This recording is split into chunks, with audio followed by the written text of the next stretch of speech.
ठंडा मतलब Coca Cola. ये टैगलाइन आपने ज़रूर सुनी होगी। गर्मी में गला तर करने के लिए कोला पिया भी होगा। सिर्फ कोका कोला ही नहीं बल्कि अन्य ब्रांड का स्वाद भी कभी न कभी तो चखा ही होगा। लेकिन क्या आप जानते हैं कि जो सॉफ्ट ड्रिंक हम पीते हैं ये दुनिया को कैसे मिले, किसने इसका आविष्कार किया और भारत में कोका कोला का इतिहास क्या है।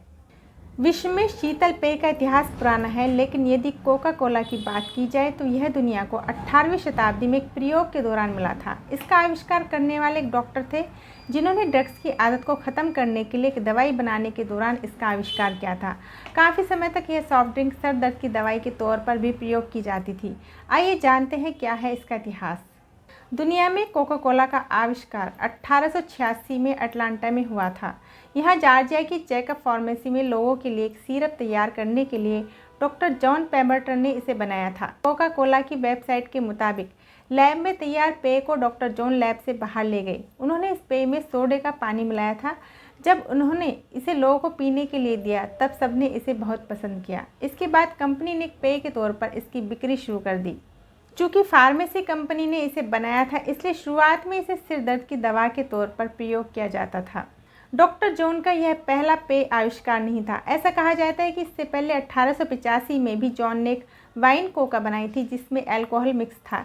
इसका प्रयोग एक टॉनिक के तौर पर किया जाता था। हालांकि कुछ समय बाद एक विधेयक की वजह से इस पर रोक लग गई और कंपनी ने नई दवा बनाने का प्रयास शुरू किया। इसी प्रयोग के दौरान कोका कोला का जन्म हुआ। डॉक्टर जॉन पेम्बरटन के बने इस पेय पदार्थ में कैफीन, कोका की पत्तियां भी मिलाई गई थी, इसलिए इस ड्रिंक का नाम कोका कोला रखा गया। ऐसा कहा जाता है कि ड्रिंक को नाम फ्रैंक रॉबिन्सन ने दिया था।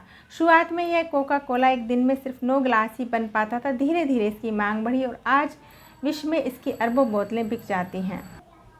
भारत में कोका कोला की बिक्री 1949 में शुरू हुई थी। उस समय भारत में सिर्फ यही एक कंपनी थी। उस समय इसका निर्माण करती थी प्योर ड्रिंक।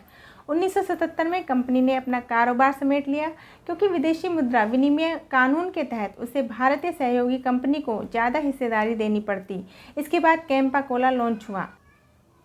कंपटीशन न होने की वजह से ये मार्केट में छा गया। 90 के दशक में पारिवारिक विवाद के चलते ये ब्रांड भी गायब हो गया। इसके बाद पेप्सी ने भारत में एंट्री की। 1991 के बाद कोका कोला ने दोबारा भारत में अपने उत्पादों की बिक्री शुरू की।